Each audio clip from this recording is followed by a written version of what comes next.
Bonjour tout le monde, c'est Maud, je vous retrouve pour une nouvelle vidéo dans laquelle nous allons parler aujourd'hui de pales, puisque je vais vous présenter ma palle pour la saison du printemps dans le challenge au fil des saisons et des pages.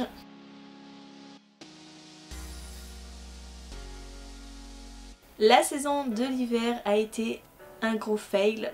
Voilà, ma palle n'a pas été du tout respectée. Sur les 5 livres que je devais lire, je n'ai pas du tout lu le livre sur Noël parce qu'au mois de mars, franchement, je ne me voyais pas du tout le lire. Et puis, si vous aviez suivi, je n'en avais pas dans ma palle. Donc je voulais peut-être faire une relecture de Harry Potter, ce que je n'ai pas fait. Voilà, pour le livre à la couverture bleue, je voulais lire Illuminae en VO, sauf que non, pas du tout. Je me suis rabattue sur un autre livre avec une couverture un peu bleue, enfin en grande partie bleue. Et pour la lecture commune, c'était le premier tome de La Croisée des Mondes que j'avais déjà lu, donc je me suis rabattue sur La Belle Sauvage que j'ai lu. Voilà, ça a été un peu du grand n'importe quoi, je n'ai pas du tout suivi ce que j'avais prévu, donc on va essayer de faire mieux pour le printemps. À l'heure où je vous tourne cette vidéo, je ne sais pas du tout ce que sera la lecture commune, donc si entre temps, au montage, je sais quel est ce livre, je vous l'afficherai là, ici, là tout de suite maintenant. On va piocher dans la book jar ce qui va définir le second livre que je devrais lire. Alors j'ai de tout et n'importe quoi dans cette petite book jar. Alors ce sera donc... Voilà, les doldrums. Donc je vais vous le chercher. Donc je devrais lire Les Doldrums de Nicolas Gannon aux éditions PKJ. C'est un livre jeunesse, donc c'est écrit assez gros. Il y a des illustrations en couleur.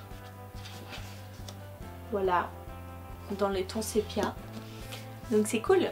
Premier livre vraiment de ma palle pour le printemps. Pour la troisième exigence, il faudra lire un livre avec une couverture où la nature est représentée. J'ai choisi de lire La rivière à l'envers de Jean-Claude Mourleva. Donc là c'est l'édition intégrale parue chez PKJ, donc il y a les deux tomes. Il y a le tome 1 qui est Tomek et le tome 2 qui s'appelle Anna. Alors je ne sais pas si je lirai l'intégrale ou si je ne lirai que le premier tome Tomek. Mais bon, encore une fois, c'est un livre jeunesse écrit assez gros. Donc pourquoi pas, et puis bon, c'est un des rares livres où j'ai beaucoup de nature sur la couverture. Quatrième exigence, il s'agit de lire un livre de moins de 200 pages. Et là, je dois dire que on vient de me sauver la mise, puisque la maison d'édition vient de me l'envoyer. Sinon, je pense que je n'avais rien. Parce que moi, les petits livres, c'est pas vraiment mon truc. Donc, je lirai Orphea Fabula et le cristal d'Osiris chez Poulpe Fiction, écrit par Marie Alino. Et ce petit livre fait 178 pages il me semble. Donc c'est cool, encore de la jeunesse. On est d'accord, je ne lis que de la jeunesse. Et le dernier livre que j'aurai à lire, c'est un livre paru en 2018. Et là, eh ben écoutez...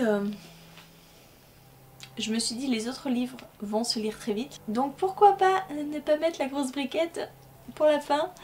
Donc il paraît pas comme ça, hein, mais il fait plus de 700 pages. Et il s'agit d'un palais de colère et de brume de Sarah J. Maas paru chez La Martinière J-Fiction.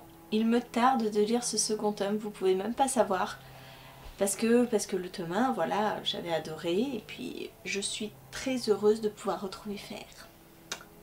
Voilà pour cette palle. Bon, on va se motiver et puis on va espérer que cette fois je réussirai à tout lire. Pas comme la dernière fois. Voilà.